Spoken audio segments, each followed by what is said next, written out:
Hi, I'm Maria Yangu. I'm a director at All Response Media and I head up our digital department. Hi, I'm Dylan Moss. I'm director at All Response Media and working mainly in our offline London team. Today we're going to be talking about a bit of future gazing over the next 12 to 24 months in the media landscape. And Maria and I are going to just be chatting through some of the topics, and we've kind of split it into three sections really. So we've got attention and how attention is becoming ever more difficult to garner from the consumer out there in the marketplace. We'll be then talking about how the media is digitising. There's even more digitisation going on across a variety of media channels, and where that kind of landscape is heading in the next 1 to 2 years. And then finally we'll be looking at how artificial intelligence is coming into play, particularly around the creative side of things. No presentation these days can be complete without a bit of artificial intelligence discussion, so we'll be going in there. So Maria, let's kick off with just talking around attention and how the attention space has been going. We've obviously seen, if you look at Touchpoint's data from going back to 2015, we've actually seen a bit of an increase in the rise of the smartphone. The smartphone's been around for longer than that, obviously, but we've seen particularly big increases over the last sort of 5 to 10 years. For adults, we're looking at 20 to 32% now of all adults spend their time on their smartphone and consume in terms of consumer media. And then for 16-34s, that's obviously even higher. It's probably more like over half now. Half their time is on their smartphone. So within the smartphone, there's then lots of different things they can be doing within that, apps and different products that they're using. And that's just creating a much more fragmented marketplace that we've got. Just trying to get that attention when you're, particularly as an advertiser, when you're there. So I guess there's been one particular example of that that's been a big driver of that in the last couple of years, isn't there? Yeah, definitely. I mean, it would be remiss of us to not talk about TikTok when you're talking about attention and the changing dynamic and the behaviour around attention. So TikTok's obviously created an environment in which that very scrollable content, short form, is very much key. And what's interesting, I think the most interesting thing about the TikTok change is that the influence that that's had on other channels. So because people are so used to having that kind of snackable content, it has meant that other channels have had to follow suit. So Meta have introduced their Reels, which is very, very similar in essence to what TikTok is. Probably not as user-generated as TikTok is, but still the same kind of concept. Same with YouTube. They've had to introduce the YouTube Shorts, where YouTube has started off with very much in the flip your phone to see the full screen. They've now cottoned onto the fact that that vertical full screen TikTok view is probably more key in driving engagement. And actually Twitch announced this week that they're also launching their version of that Discover feed, as they call it. And that just shows the impact that one platform can have on the whole industry, because what it's done, it's changed second lengths and the norm, especially in the social space, but also it's like you say, it's kind of then made people much more used to that quick gratification in terms of content rather than that longer form. Not saying that longer form doesn't work. I think if anything just has to be more engaging, work harder, but people are definitely moving in that direction. Yeah, I think I saw something there was Lumen did some research just saying, the average for any type of consumption visually is, between sort of 0 and 5 seconds to grab that attention. So I guess, even in the home with the likes of TikTok and other, the other apps and elements out there that people can be watching and using on their phone a lot of the time, they're just lacking, they're not sitting there attentively watching their TV or whatever other device that they're on. So that's really changed. I guess we've got, in terms of what we talk about, our planning tool, our audience first planning tool, Work Rest Play, which I know has been covered on another podcast here, but just that kind of looks at kind of how attention is, how can we maximise the opportunity to get that attention from a target market that we might be looking at. And we talk about the consumer being in kind of one of 3 states, kind of work, which can be actual physical work that they're doing day to day, that they're getting paid for, or kind of housework, and then their kind of rest state, and then their play state as well, when they're doing stuff that they enjoy. And those different states, there's been some research out there previously that talks about how when people are kind of more relaxed and in a happier frame of mind, that they're kind of more receptive to kind of advertising messages. So particularly for, I guess, less for more action orientated or performance stuff, where if you've got to renew your car insurance, you will still do that regardless of your state. But if you're talking more about those kind of brand messages, then there's kind of those more relaxed states when you're likely to be more receptive and open to those sort of things. So we've definitely seen that, and I guess actually been thinking about how we target those areas for clients and for advertisers is really important. So we maximise that opportunity to garner that attention. And I know that's something you've seen for some of the clients you've been working on. Yeah, and I think what's interesting in that is that it's always changing and always evolving. Kind of linking back to what we were saying earlier, Facebook in particular, as a good example, Facebook and Instagram used to be the channel that you just scroll on your commute on your way in and to work, especially in London. That's a bit of a London skew. But what's happened now because of that TikTok change is that it's become much more viewable when you're watching TV because you're just scrolling through that mindless scrolling. So like you say, that it's really important to understand when people are tapping into specific media channels because they're, like you say, their state of mind differs. And it's definitely something that we've tried and tested with clients and executed different creative messaging as well accordingly.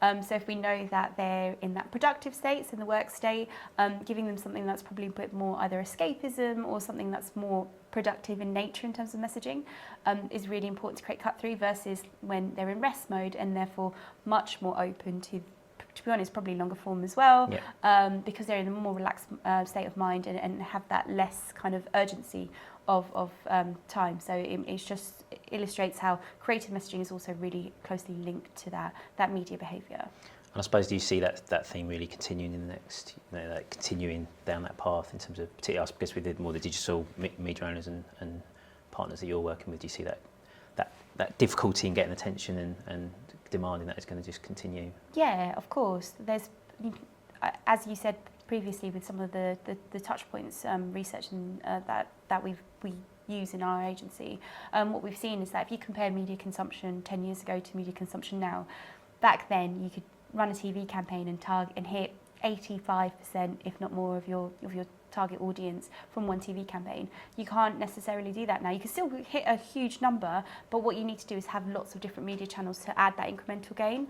And what that means is that then you're competing in lots of different spaces in lots of different formats as well. So yes, it is becoming much more difficult to create that cut through and grab the consumer's attention.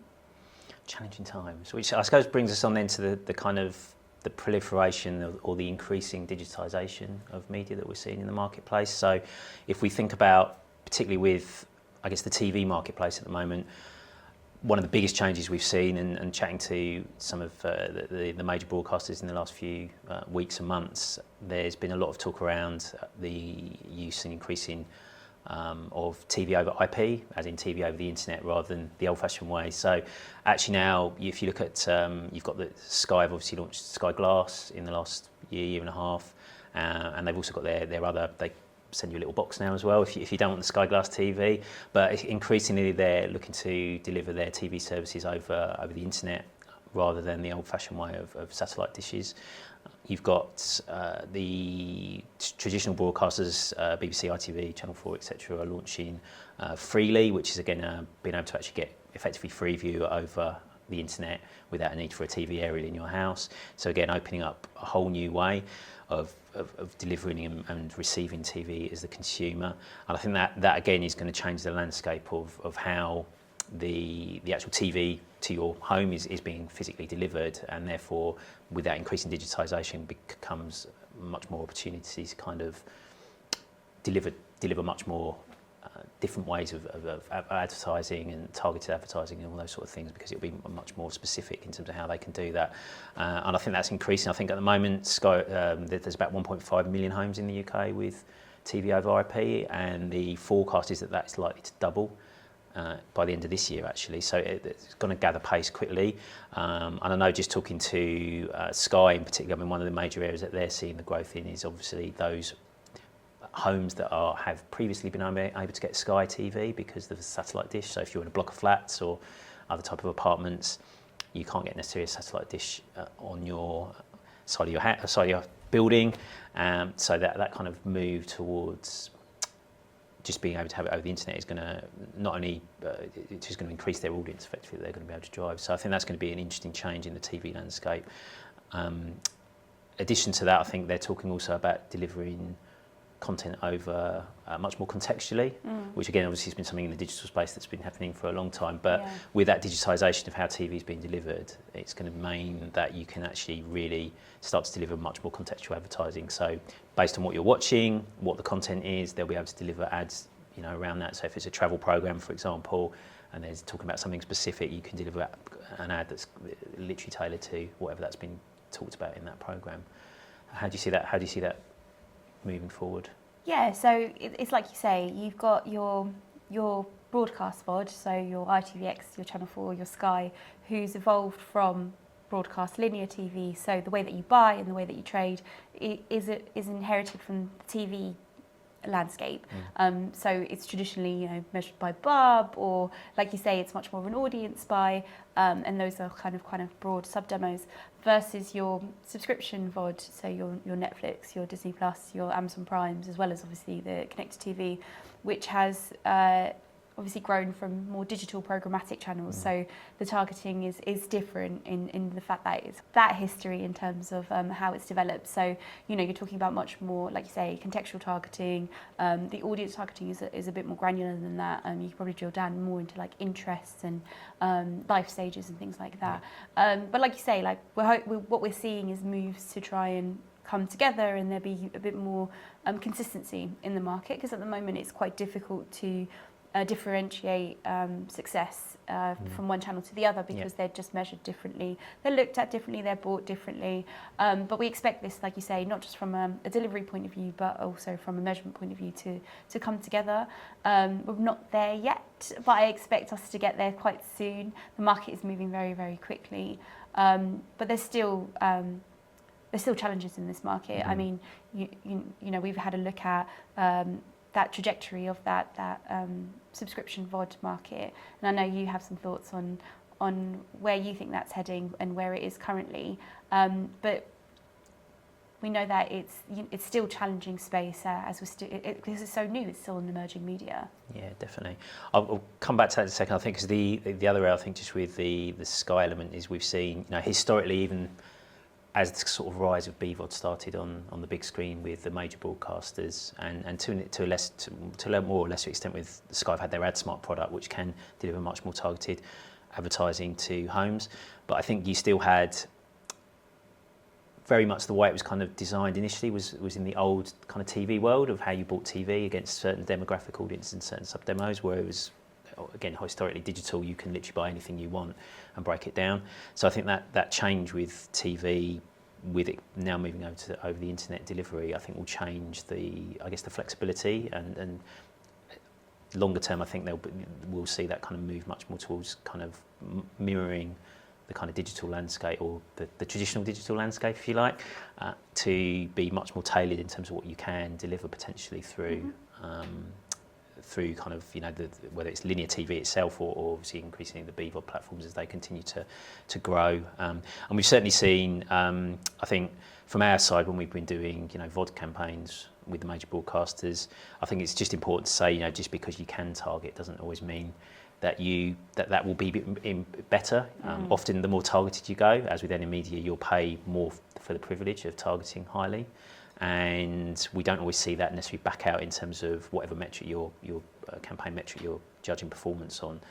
It doesn't necessarily always back out as efficient. So sometimes actually wastage is good and broader is good, and you can still deliver effective activity. I know we've seen, you know, whether that's with the major broadcasters, whether you do a more regional campaign as opposed to a very audience demographic targeted campaign, or other ways of targeting. So I think it's always worth bearing in mind the need to test different types of approaches for targeting within that space. So yes, we're seeing, you know, huge increases in terms of that digitisation towards all of the way TV is delivered, but I think there'll still be a need for that balance between kind of broad versus more targeted, and I guess that's the same you see on digital channels as well with that.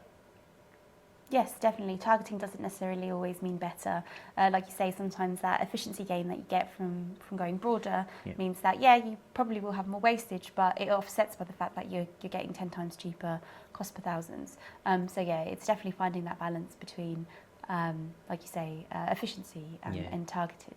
I think particularly we've seen, you know, I don't know, we cited kind of YouTube as, if you take as a video viewing in the digital space, but we've definitely seen where we've gone broader that can actually be more effective from a performance perspective Yeah. than a very tightly targeted approach on there. So I think that reflects into the more traditional spaces, which are, just because they're becoming increasingly digitised doesn't mean they wouldn't.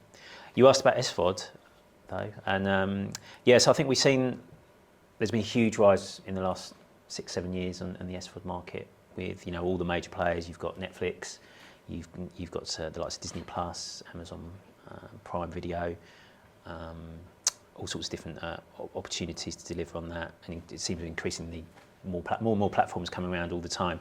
But we've definitely seen a bit of a plateau on that over the last 12 months. What do you think might have caused that? So I think a number of things. I do think the cost, because I do think the cost, because I think that you're asking people to pay for 3 or 4 different subscriptions to cover their SVOD needs. Paying for Amazon Prime, Disney Plus, Netflix. The reality is that not everyone can afford. Yeah, it does. It adds up. And not everyone can afford that. We're in a cost of living crisis. So there's definitely that move towards people trying to streamline the services that they pay for. Yeah. And we've definitely seen that in the nature of the fact that people are trying to only pay for like 1 or 2 rather than the whole package. So we definitely have seen that plateau in terms of that uptake. But it's not just that space that we're seeing becoming so much more digitalised. I guess you get that churn as well with people. They binge watch the things that they want to watch on whichever platform, and then they'll cancel the subscription a little bit after. So I think we've seen it's probably roughly about sort of between, I think it's fluctuated between sort of 16 and 18 million households now have got one sort of subscription service or another in terms of viewing. We're obviously seeing the increase now of some of those platforms moving to the kind of advertising space as well. So obviously Netflix have launched an advertising route for them. They've got Disney Plus now as well. Amazon Prime have just come on. So a lot of those are coming in the last, or quite recent months actually, haven't they? And we'll talk about those in a minute. But I think for me, one of the interesting areas is just how that whole consolidation piece might change in the next couple of years. Because as you say, I think there's just so many subscription services now. People just it's just too much to manage, and the cost of it as well. So I do think there might be a consolidation longer term, whether that's in the next couple of years or a bit beyond that. But I think what you actually see potentially is more kind of content aggregators, and then you have kind of one subscription that you have for whatever viewing that you want to do. And actually, Sky is probably a good example, or Virgin. They'll probably lead the way on that, I think. So increasingly now, if you've got Sky, you'll notice that all the apps, whether you subscribe to them or not, you've got icons for them within your kind of Sky Q box or whatever, and you can kind of see them. So they're kind of becoming that kind of aggregator for the home, if you like, of all the different content. And I think increasingly, what we're likely to see is that kind of move, which is kind of weirdly, it's kind of when Sky started out in the mid-late 90s. That's what they did originally. They kind of aggregated lots of different channels and content into one platform, and then you bought your TV through them. And I can see that kind of moving, whether it's with Sky, Virgin, or other parties that might come to pass in the coming years. But I think we'll definitely see that. And actually, interestingly, chatting again to some of the broadcasters, I think there's definitely a feel that, on the one hand, actually the subscription for services and subscription content platforms might actually quite like that, because often when you're subscribing with Sky or Virgin, whoever, you're actually tying into like a long contract, like 12, 18, 24 months, whatever it might be. So actually they've got a recurring revenue then within that contract period. Yeah, exactly. So I think that there's a kind of a desirability from those platforms to do that, and probably they don't have to spend as much money on their own marketing either, potentially, if they're doing that. So I think we see that. And it's obviously early days with the advertising opportunities that are out there at the moment. We've been chatting to all the major partners out there. What's your take on how they're comparing at the moment? Yeah, it's definitely interesting. I think channels like Netflix launched without having a proper product that we were selling to market, and you paying quite high CPMs for just the privilege of being on Netflix. Obviously, they're starting to change that, because they've realised that no one's going to be buying just £60 cost per thousand just to be on Netflix with no targeting. So you've got that kind of one extreme, and then the other end of the scale is probably someone like Amazon Prime. So Amazon Prime obviously taps into the Amazon ecosystem in terms of the data that they have, and it's incredible the depth and the plethora of data that they have access to. Everything from regionally where you are, to life stage based on what you're buying, to disposable income based on like how much you're spending. So they have all these data points that they can put together to then effectively target the right audience. So the granularity of which they can kind of successfully identify people as being in market is really impressive. So you've got these kind of two ends of the scale with the different SVODs and the different AV products kind of sitting somewhere in the middle, depending on the sophistication of the technology. So you are still seeing that difference in the markets at this stage. Yeah, I mean, at the moment, again, the advertising proportion of each of those different offerings is a really small chunk of what's actually available versus their whole viewing. Again, I think that might grow in the coming years. I think, again, the pressure on, people either can't, won't, don't want to have multiple subscriptions they're paying for. So I think that pressure on pricing will, and coupled with the fact that all the providers there's a kind of an arms race in terms of delivering new and different content that they're having to pay for, which is expensive. So I think you continually see that that advertising part of it will grow beyond where it is now and become quite a big, much bigger chunk of the revenue streams for those SVOD providers, because I just think that's kind of the way the market will go. And again, I suppose if you look over at like the US, it's much more, the ad funded areas is much more prevalent on there. If you the likes of Hulu, who've obviously now partnered much more overtly with Disney. So I think we'll see that kind of consolidation and just kind of that increase of the advertising route in the viewing and content and space that we've got going forward. So what's the space I think on that? So AV is not the only space that we're seeing the digitalisation. We're also seeing it in other channels such as audio and digital out of home. What are your thoughts on that? Yeah, I think again you're seeing an increasing proliferation of digitised formats and media opportunities within things like the out of home space and audio as well. Digital out of home I think is still a really small part in the UK. It's a small couple of percent in terms of the overall, what we'd call, there's a lot of talk around programmatic out of home at the moment, and actually the reality is programmatic in the digital sense of how you would be serving it is really a small part of the digital inventory in the UK. I think overall in Europe there's probably I think the average is about 37% of all out of home inventory is kind of what you call digital screens, so digitally served formats rather than the old paper and paste formats. But of those in the UK, it's a couple of percent is actually served programmatically. So the vast majority of digital out of home is still served in the normal way, as in you pick the sites you want to run, you book them in the normal way you can book them in different cadences of time period, but you'd have very much kind of bought in the same way as the kind of traditional out of home was bought, albeit you can have much more flexibility with creative versus the old-fashioned way, because you can serve different creative on different days or different day parts and all those sort of things as well. But I think programmatic outdoor in that sense is still a really, really small part of the out-of-home landscape at the moment. And it will grow, I think, but again, it's still I think that's going to take a while to do there. So I think where we're finding that the major value is still to be had in terms of planning and booking your out-of-home ad campaigns in the normal way, but actually being selective about the sites that you want to pick, unless you've got something really, really niche or specific that you wanted to do that would lead to a kind of programmatic approach. But oftentimes you don't need to pay the premiums involved with actually trying to do that. It doesn't always back out in terms of whether you should look at that.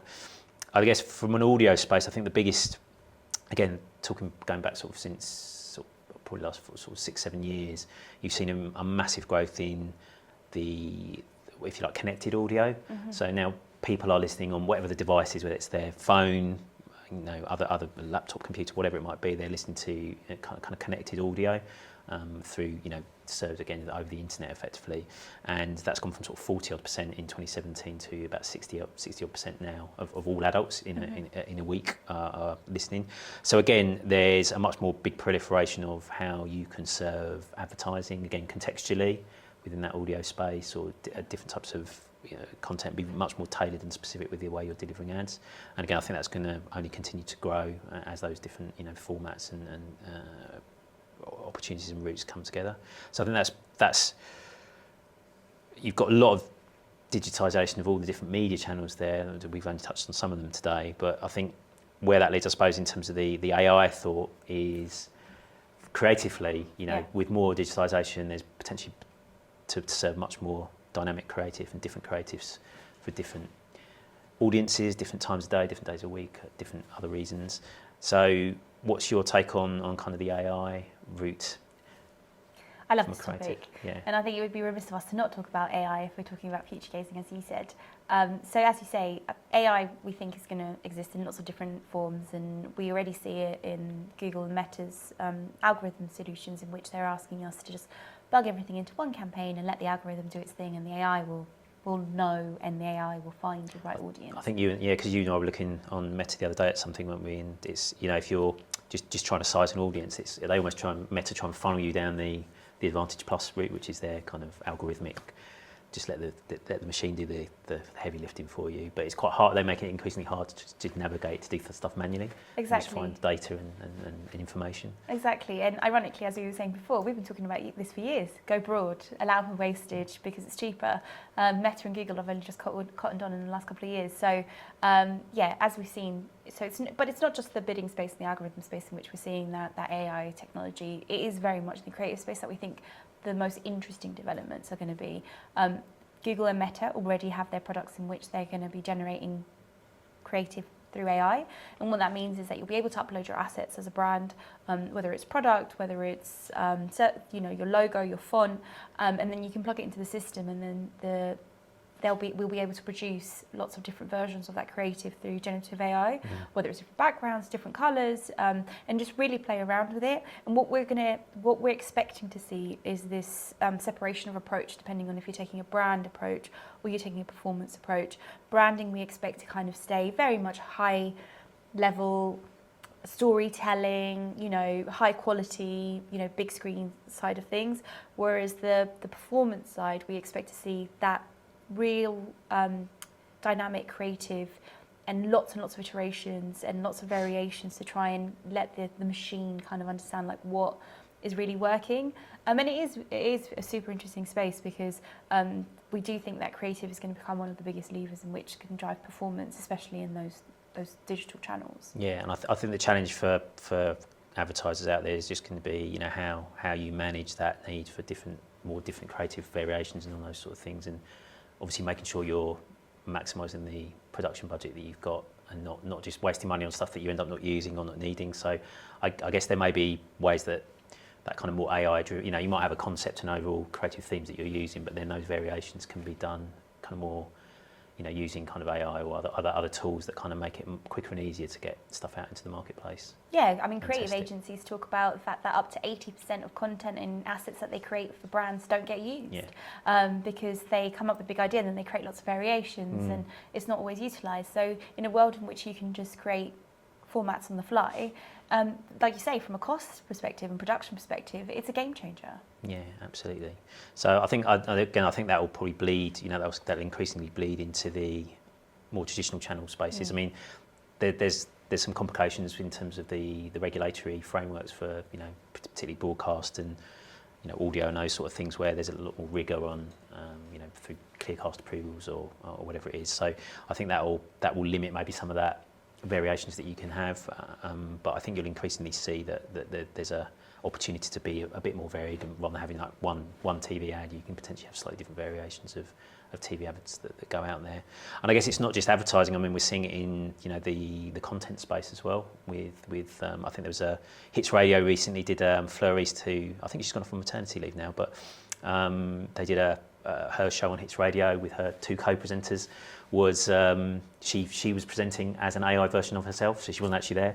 Apparently, I don't know how they made that work, but yeah. So I think it's not just the advertising space. I think increasingly the content providers out there across different channels will be using AI or kind of other automated solutions to kind of drive different content solutions.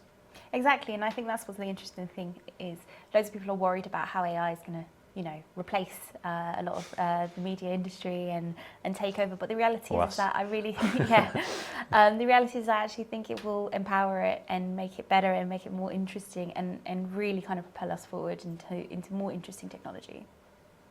Yeah, so lots going on. I mean, we've literally only touched the surface a little bit today in terms of where things are going in the next few years, and clearly the landscape is so dynamic and changing all the time. But I think it's an exciting time. I think particularly, from my perspective in the broadcast space, I think there's a lot of interesting change going on at the moment, and it's been happening for a while, but it's really going to start to accelerate in the next couple of years with that move, that digitisation of broadcast over kind of the internet much more. We're seeing that, and how that links into creative is going to be really important. And I guess it comes back to that whole thing of there's just more and more distractions for consumers out there in the marketplace, and you've got to think really cleverly and effectively how you grab that attention and reach them effectively and get them to do what you want or need them to do. So I think a lot's going on, but we'll see how that changes in the next couple of years.